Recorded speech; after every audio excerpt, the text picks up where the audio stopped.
Well, welcome folks back to Toowoomba Forward. I'm your host Tim Entwistle, and joining me right now is Bill Cahill. Bill, thank you for having us. Thank you. Thank you for the opportunity, Tim. Yes, thank you. So we're back again after a bit of a technical error, but I wanted to start off just by asking you to introduce yourself to the voters and tell us about the qualities that you possess that you believe will make you an effective councillor for the next 4 years. Thanks, Tim. Well, that's a good question. I am an experienced councillor. I bring a diverse set of skills, multifunctional through the council portfolios that I've had the privilege to be part of, and that is planning and development twice, water and waste, and environment and community. So I think now more than ever, leading into this new term with the pressures that we have upon us, experience is really going to count. Yeah. I think there needs to be a good balance and mix across that boardroom table. So yes, I feel that I bring a depth of experience and skill to the table. Yeah, no, thank you for that. Just talking about the slogan, and you've sort of touched on it right now, but the slogan on your campaign signs says simply experience, that one word. Could you tell us about what experience means to you personally and what positive impact that will have on council should you be re-elected? I thought long and hard about that word actually, Tim, because I didn't want to appear to sound arrogant, but I figure I've done my apprenticeship. Yeah. So experience to me is much more than just the stuff that you know. It's about how you appropriate that. Yeah. And for me, experience is being able to understand the depth of business and the breadth of business that comes across that council boardroom table. And it's being, I think people understand me now that I'm very even and consistent, and I have an ability to think critically about each item of business and think independently and unencumbered, because I'm not afraid to have an opinion, inject myself into the discussion or debate. So yeah, experience is understanding the nuances of how a large organisation of some 1,700, in excess of 1,700, operates, and some of the challenges that go with that.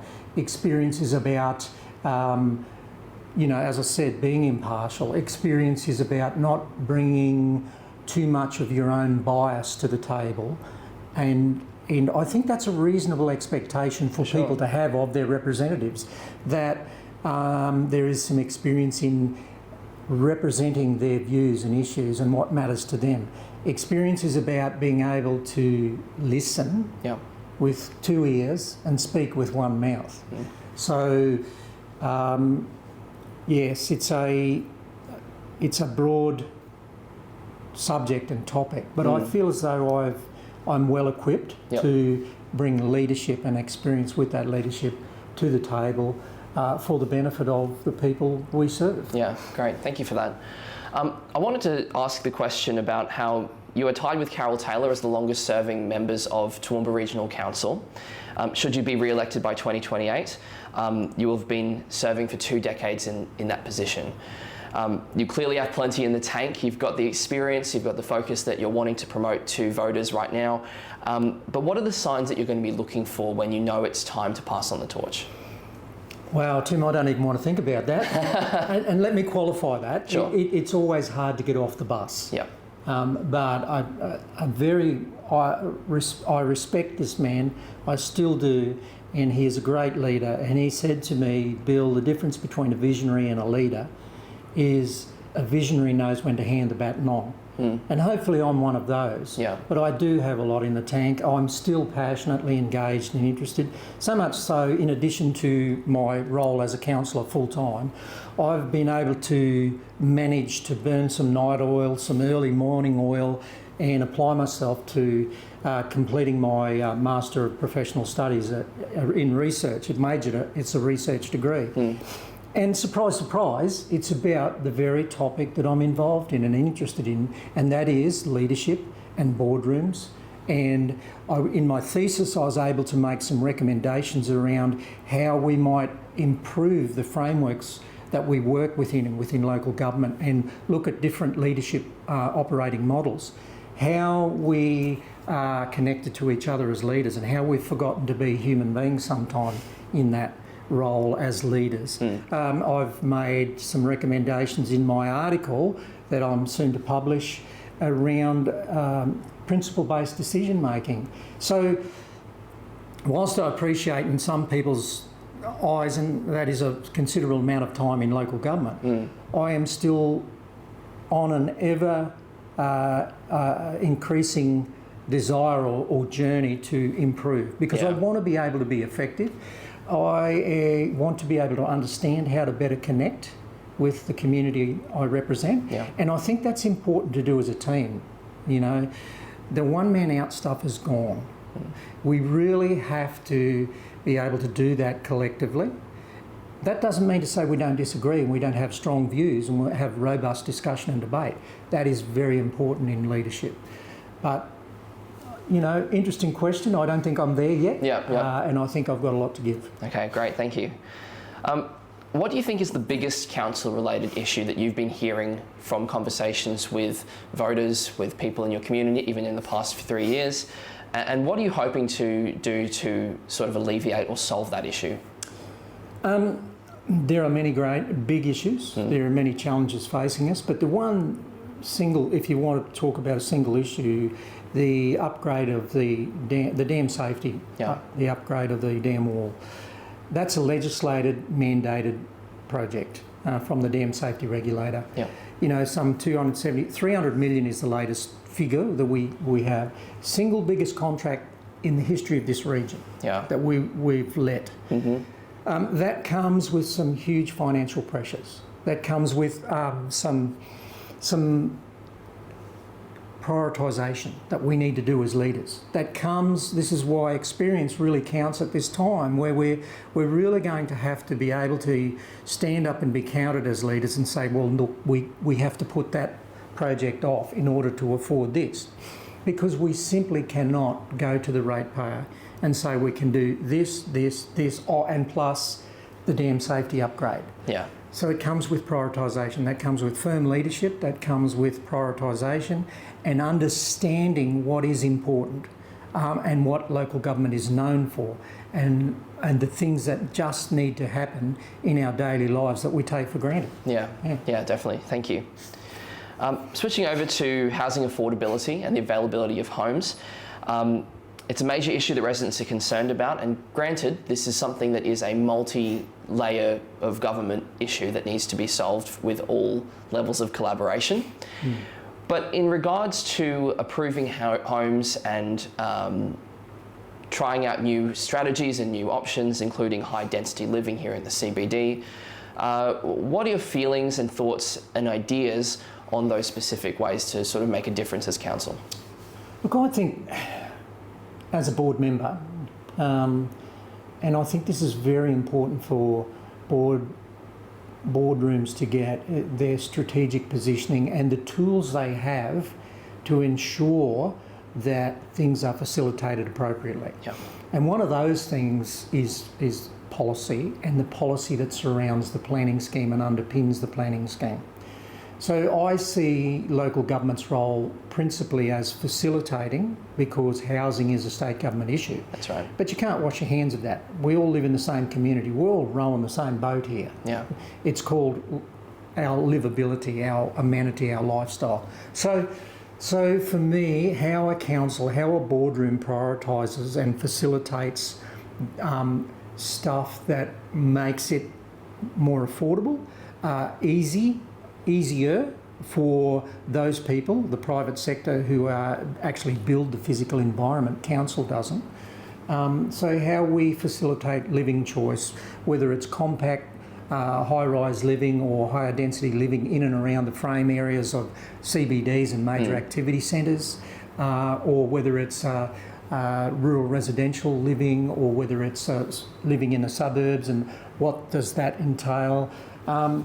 But there's a whole range of things around planning and best practice, walkable cities, how we offer that choice. And I think that's the key for council to focus on. We can't actually get in above the state and roll our sleeves up. Yes, there are initiatives that we can support, and there are things that we can inject ourselves into and perhaps look at subsidies and those sorts of things. But initially, it's about a boardroom thinking strategically about how we can be facilitators and help with that housing affordability and housing crisis. Yeah, great. Thank you for that.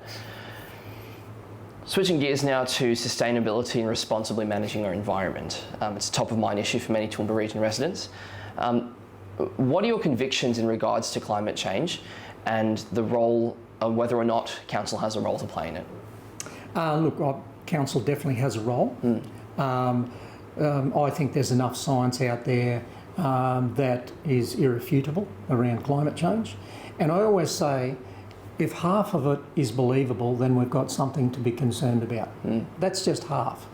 But what disappoints me as a leader and sitting around a boardroom table and looking at the cycles of this discussion, what really, really disappoints me is the polarising argument, is it real or isn't it? That's not the point. We've got natural disasters. We've experienced a number of those in our region. So what are we doing as a leadership team to mitigate the impacts of those natural disasters? You know, so much so that our underwriters, insurance underwriters for local government, right, have said to us, unless we can demonstrate how we're mitigating the impacts of climate change, our insurance premiums will go north. That's local government underwriters, insurance underwriters, not just TRC.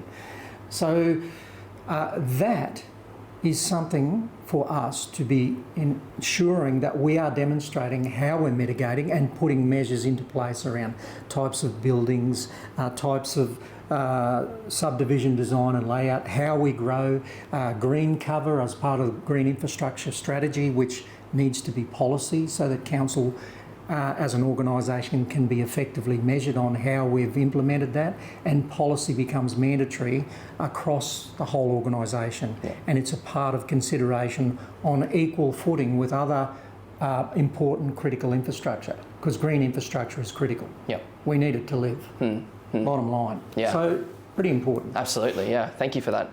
And just as a follow-up, in principle, do you support the use of travel restrictions on Toowoomba Region residents as a means to reduce carbon emissions? For example, limiting residents' ability to travel outside of their suburb?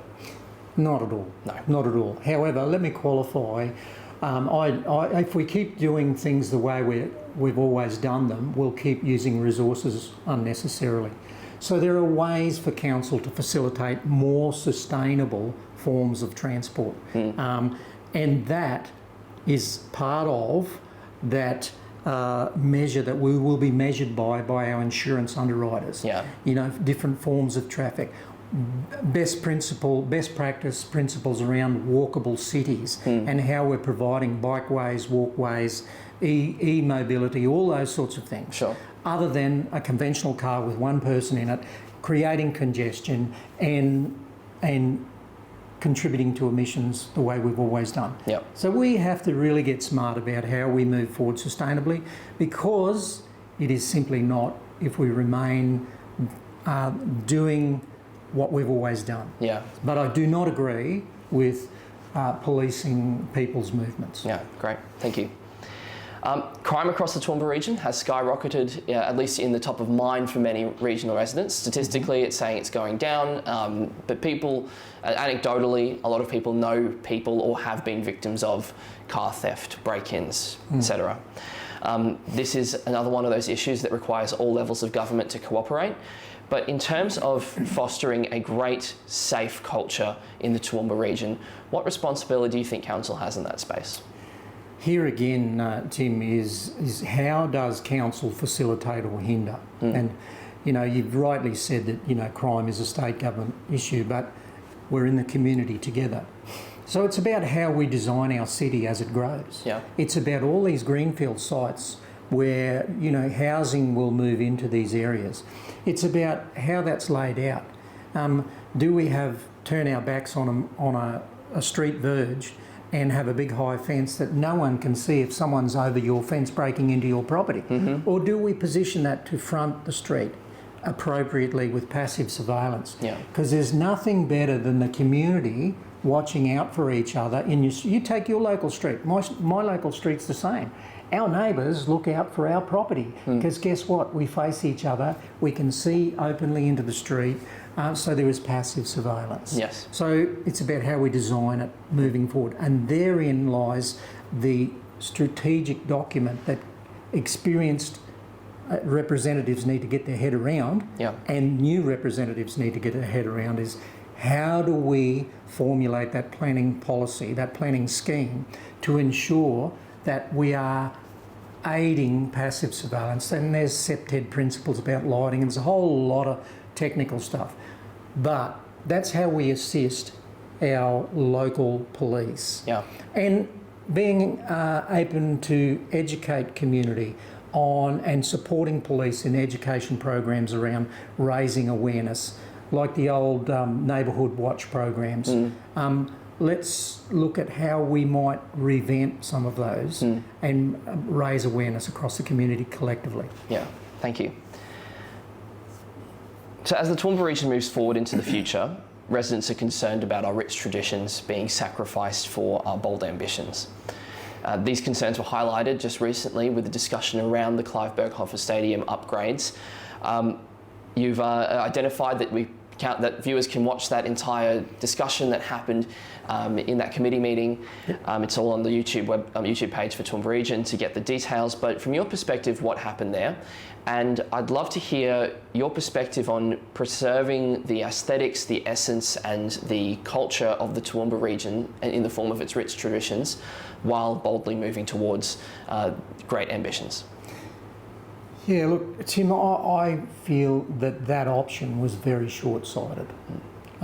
Short-sighted in the fact that it doesn't look to aid or support a heritage and character overlay area for a start.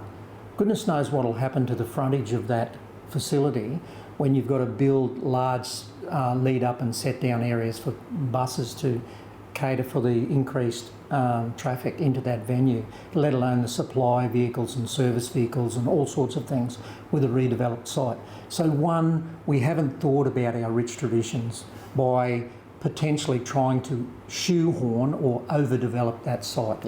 I don't believe it's a fit for purpose site, and that's for the state, the government, to really critically think about. What I'm disappointed about is me personally, I respect the majority of council decision, but me personally, I think that it was a move that signalled that we give approval of that submission. So in other words, we're open to seeing a redevelopment of that site, when I don't think that is a suitable site. And I was very open and vocal and clear about that. Moving forward, a real serious investment into our region would be for the state government to come on board and have a coordinated, sensible approach. Olympics aside, Olympics will come and go, but a coordinated, sensible approach to a progressive vision of Charlton Sports Centre.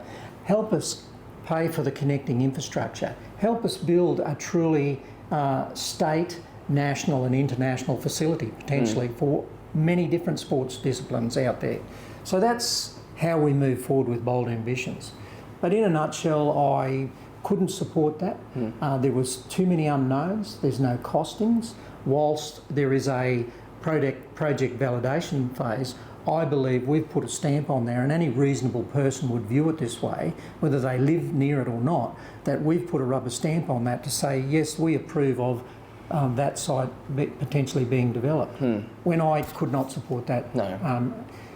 I respect Council's majority decision. Great, thank you. So I'll finish it up by just asking this question, which is, if there was one last thing that you could say to electors to secure their vote for you, what would it be? I guess it's back to the word experienced, that people are probably sick of seeing on a footpath. A necessary evil, unfortunately, in many cases. Look, it's quite humbling looking at your face everywhere you drive, I can tell you. Yes, I bring a level of experience, and I hope I'm renowned for being consistent, almost boringly consistent, and predictable. That have an ability to critically think and analyse. That I'm not encumbered by alliances to people groups, organisations, movements, sectors. And I go back, for some time now I've been saying that I'm not aligned, that I'm not afraid to have an opinion, that I'm not afraid to bring that forward and add that to the debate. So I think reasonably people want to trust people around that boardroom table, that they have their interests, that they have an ability to be objective and think openly and consider the business of council, each item of business on its merits. A depth behind them that can actually prioritise what the real issues are for the broader community, not just the loudest voice or the most influential voices, but what the broader issues are. And that comes by being willing to listen with two ears and speak with one mouth. And I think I've demonstrated that. And I hope people see that in me, and I hope people talk about me to new people into the region about what I'm noted for. And of course, I am number 17 on the ballot. Great. Bill Cahill, thank you for your time. Thank you, sir. Thank you so much.